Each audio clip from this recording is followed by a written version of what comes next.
Bom, boa noite, pessoal, tudo bem? Eu sou o Luiz Novo. Como ele falou, a gente também tem um trabalho de educação que ele é aberto. A gente tem sessões de mentoria, tem alguns workshops que a gente palestra. Eu vou falar um pouquinho sobre um workshop que vai ter esse fim de semana aí para quem estiver interessado. E a nossa ideia é fomentar o trabalho de inovação no Brasil da melhor forma que a gente puder. Eu comecei a empreender com 17 anos.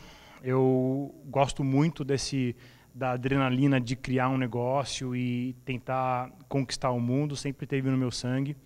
E, como o Cláudio falou, eu passei uma experiência fora, nos Estados Unidos, depois de vender uma das empresas que eu criei. E tive a chance de conhecer muito de como a inovação está sendo criada lá, como as empresas de tecnologia estão aparecendo, estão crescendo e estão descobrindo mercados novos. Aqui no Brasil, eu também fui CTO da Netmovies, não sei se vocês conhecem, e sempre lidei com produto. Quando você trabalha, mesmo quem é engenheiro de software, mesmo quem trabalha com TI, no fim das contas a gente está lidando com um produto.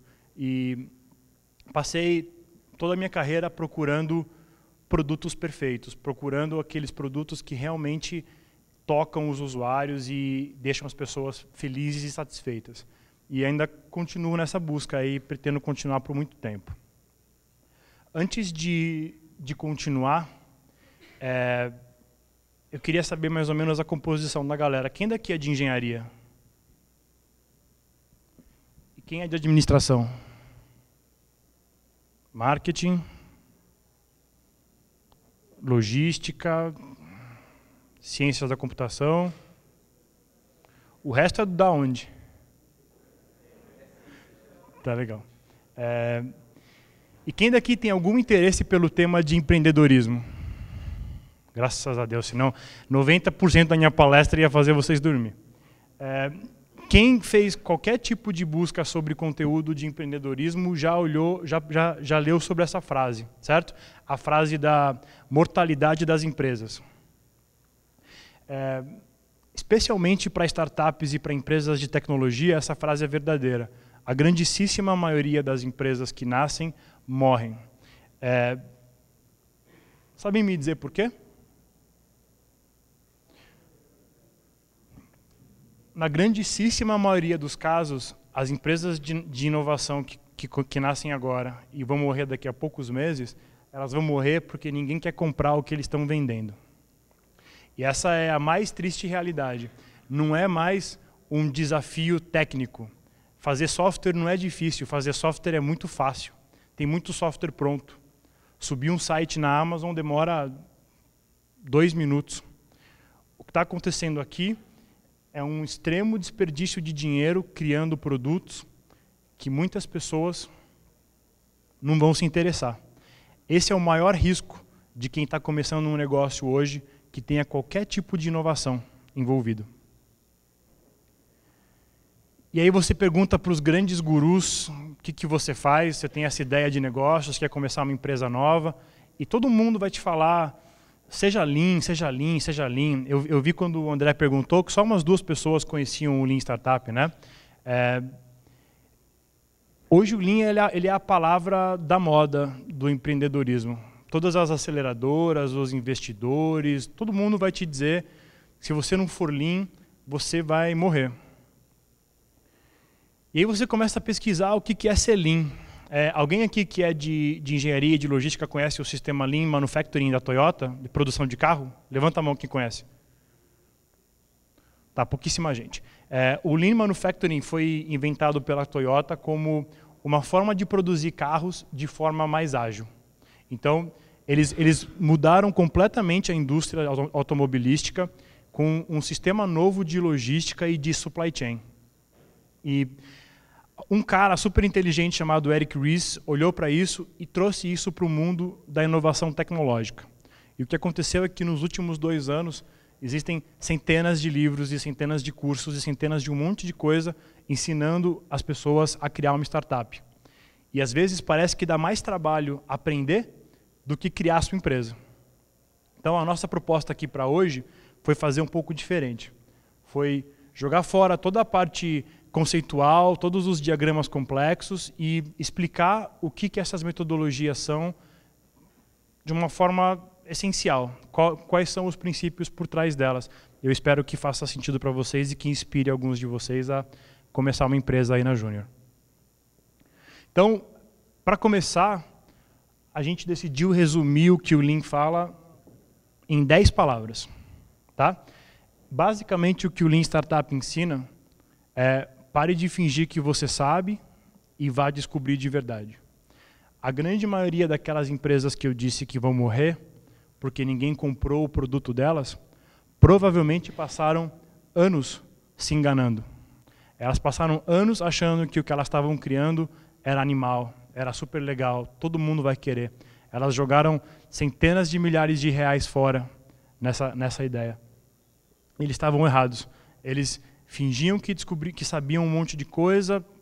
Conheço o meu cliente, eu sei o que ele precisa, eu sei quanto ele quer pagar, e na real eles não sabem. Então, tudo que o Lean te ensina é: para de fingir e vai descobrir de verdade. Eu vou explicar como é que isso acontece.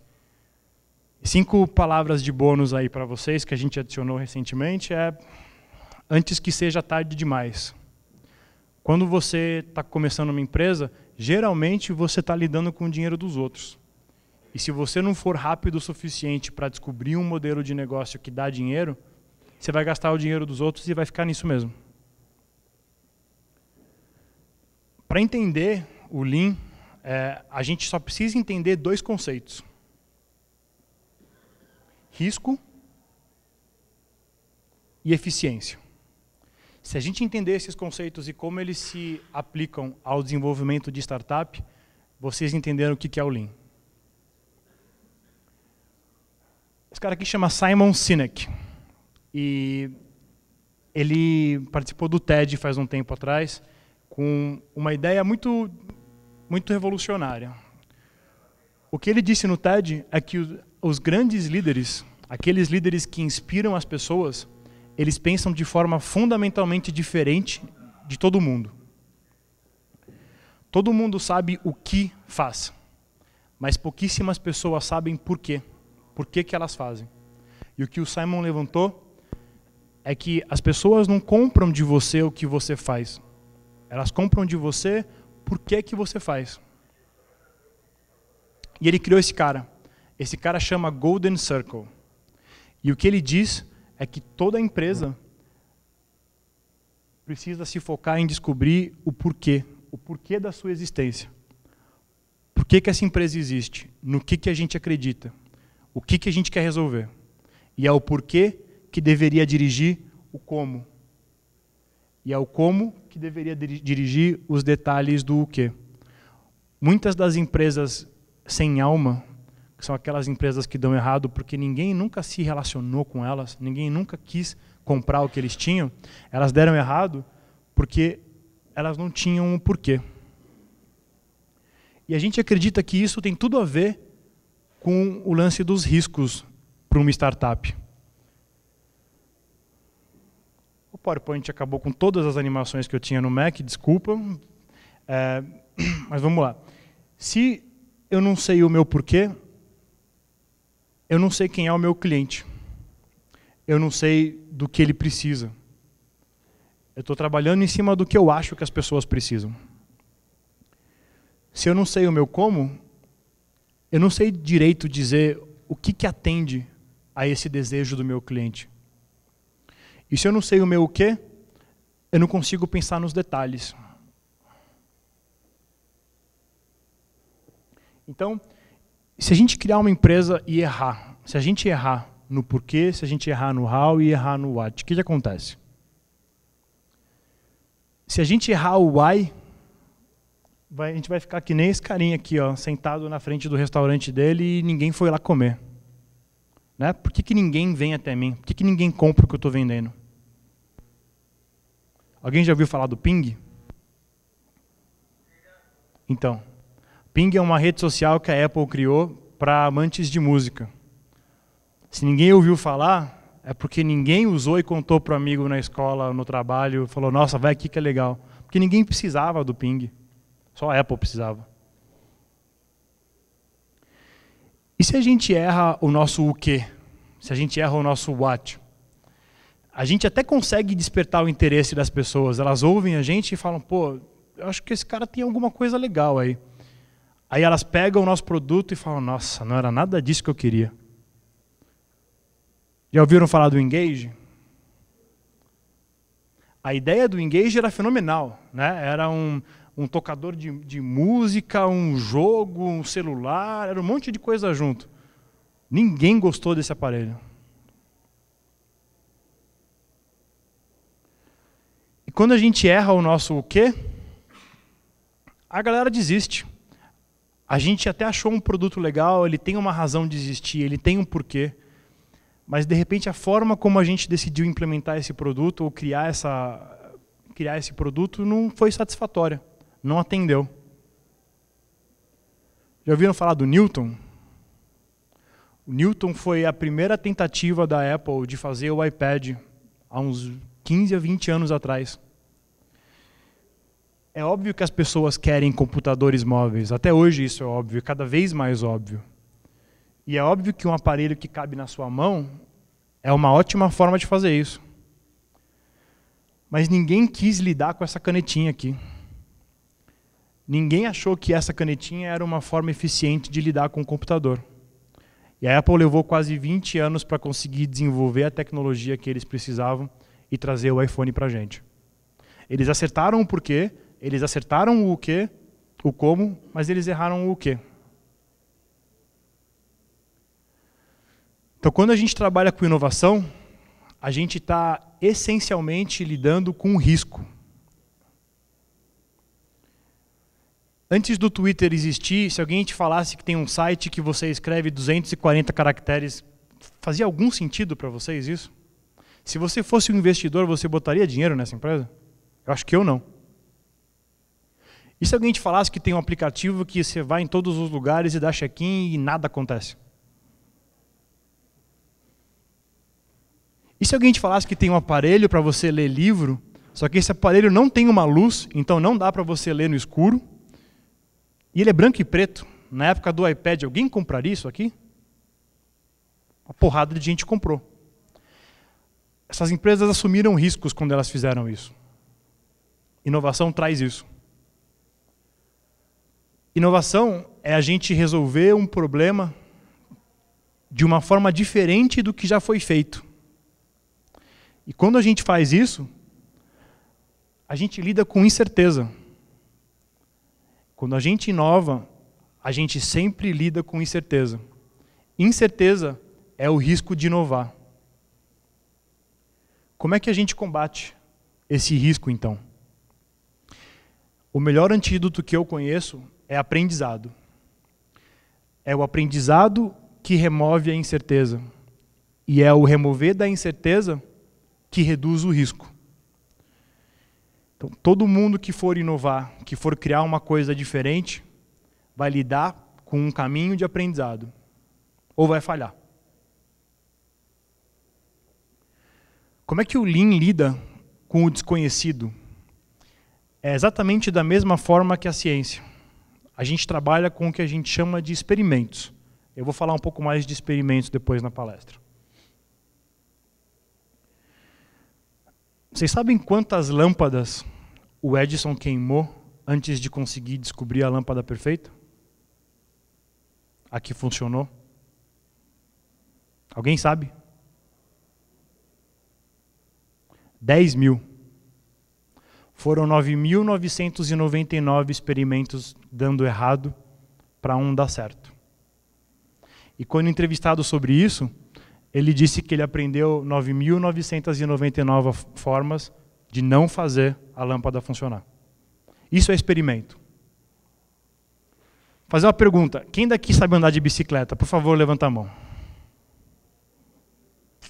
Mantenha a mão, por favor.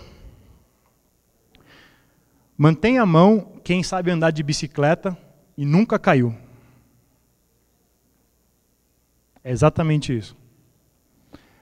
É experimentar. Vocês deram aquela pedalada errada, vocês tiraram a mão do guidão antes da hora e caíram e abriram o joelho, não abriram? É isso que as empresas fazem para inovar. Elas caem e elas levantam. Como funciona, então, esse lance de testar um experimento? Primeiro a gente escolhe uma hipótese para testar. E eu vou explicar para vocês o que vocês testam nessa hora já já. Então você escolhe uma coisa para testar.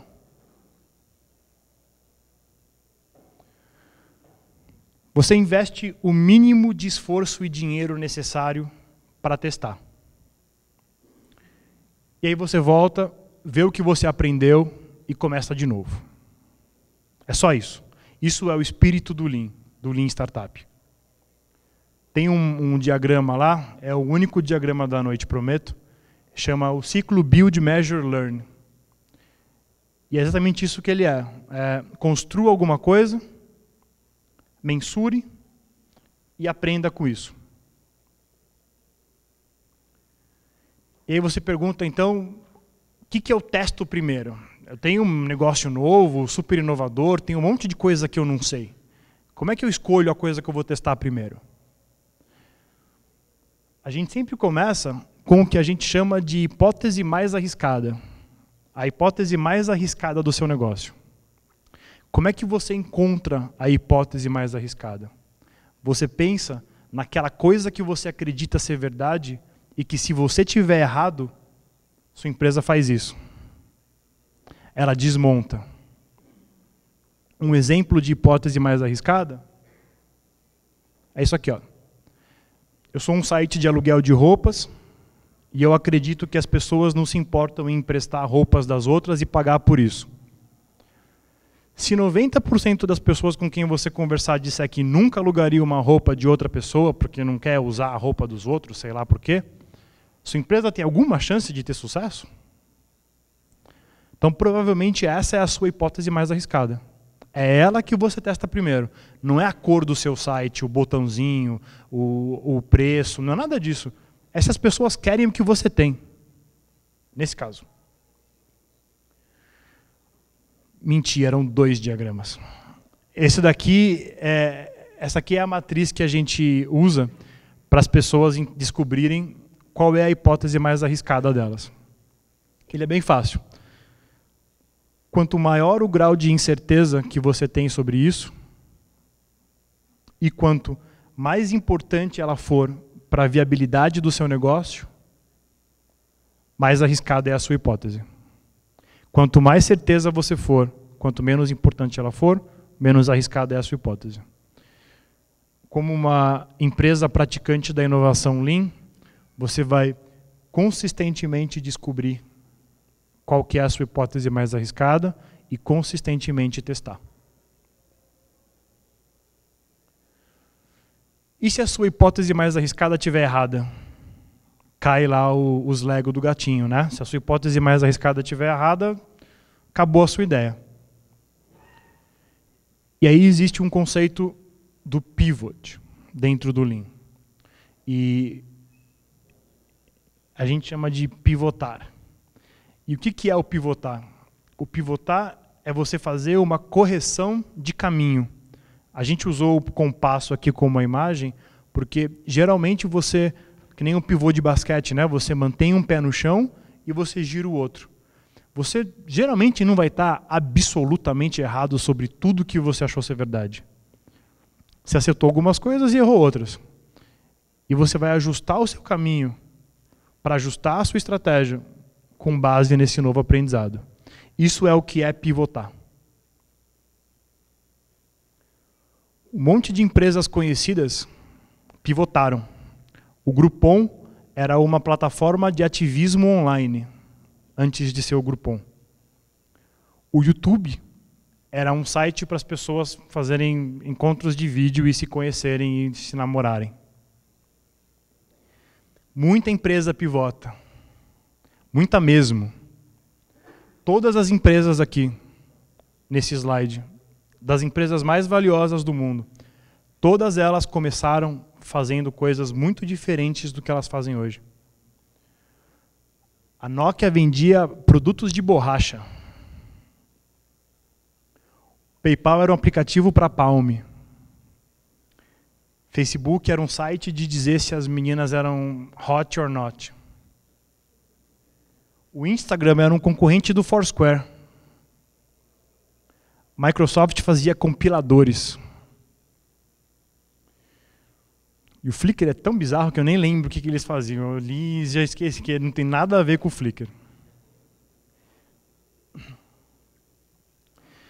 Supondo que o ponto de início de uma startup é essa bolinha vermelha, e o ponto onde ela atinge sucesso e escala é a bolinha verde, você aprende e você pivota para corrigir o seu caminho, para descobrir o mais rápido possível que você estava indo no caminho errado e ajustar o seu caminho em direção ao caminho certo. E a sua intenção é evitar isso. É evitar que no meio desse caminho você fique sem gasolina, sem dinheiro, sem esforço, sem credibilidade da sua equipe, do seu investidor. E aí entra o conceito de eficiência. A eficiência do Lean é você, do Lean e do dicionário também, é você atingir o máximo de resultados com o mínimo de esforço. Isso é ser eficiente. Então, pensando nas formas que você tem de aprender sobre o seu negócio, uma das formas mais eficientes de aprender é com entrevista. Não é passando um ano desenvolvendo um protótipo para depois descobrir que estava tudo errado. É gastando algumas horas falando com 30 pessoas, óbvio que com um roteiro planejado, e ouvindo mais, criando empatia, descobrindo como elas vivem com esse problema, qual que é o dia a dia delas, o que elas valorizam, o que elas não valorizam.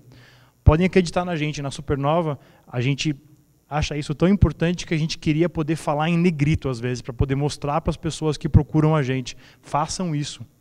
Isso demora 2 semanas e pode fundamentalmente mudar o que você pensa sobre a sua empresa. Uma outra forma de teste é protótipo. Protótipo de papel mesmo. Você chamar uma pessoa e falar, olha, eu estou pensando em fazer um site para isso, isso e isso, e eu estou pensando que ele deveria ser assim, assim, assim. Usa aqui esse protótipo no papel, clica aqui no papel, me diz o que você sente. Quanto tempo demora para rabiscar isso aqui no papel? 3, 4 dias? Em 3, 4 dias você vai aprender mais sobre o que você está criando do que você aprenderia nos 4 meses que você levaria para desenvolver isso de verdade. Isso aqui pode estar tudo errado. A/B test. A/B test é uma coisa que a gente faz quando a gente já está mais perto de ter um produto pronto. Como é que funciona? A gente coloca 2 versões de um site, joga metade dos usuários para uma, metade dos usuários para outra, e aí a gente mede que metade se comportou melhor, que metade gostou mais. A gente mede como esses caras evoluíram no uso com o produto. Então, A/B test é uma outra forma de fazer aprendizado muito rápido. Lá nos Estados Unidos é muito comum isso daqui. Você tem aquelas vendas por TV, né, que a pessoa está mostrando o produto.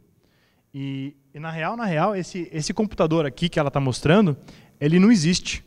O que ela está fazendo, ela está mostrando para vocês um protótipo na TV. Protótipo único que a fábrica fez.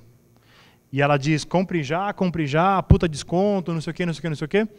E eles só vão fabricar esse cara aqui se eles tiverem as 500 vendas que eles queriam. Se eles não tiverem, eles não vão nem preparar a fábrica, eles não vão fazer nada. Existe forma mais lean de testar a aceitação de um computador do que isso? Imagina se eles ficassem meses e meses e meses fazendo esse computador. Alguém aqui usa o Dropbox? Legal. Vocês sabem como o Dropbox começou? Eles fizeram um vídeo, ninguém acreditava na ideia deles. Todo mundo dizia que era estúpido o que eles queriam fazer, era muito simples. Não tinha por que criar uma empresa com isso. Eles fizeram um vídeo de como funcionaria o Dropbox e puseram na internet. Um vídeo. Eles não escreveram uma linha de código. Esse vídeo deles gerou 100 mil interessados em 2 semanas. Foi aí que eles decidiram continuar e fazer o Dropbox. 2 semanas para testar o conceito. E 100 mil usuários de lambuja.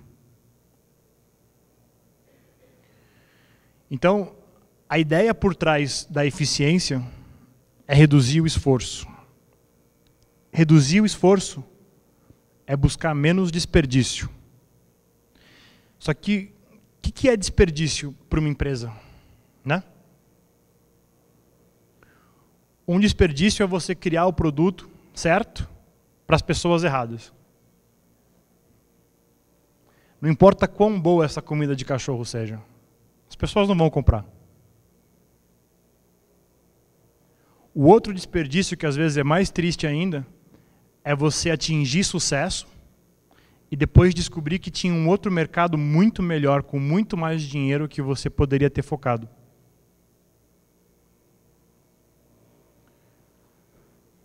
O outro é você construir um monte de coisa na ansiedade e na paixão e descobrir que elas não fazem o menor sentido quando vocês colocam elas juntas.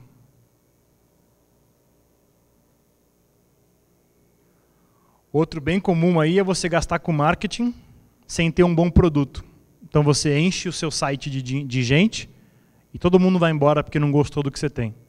Ou pior ainda, você mostra para a imprensa antes.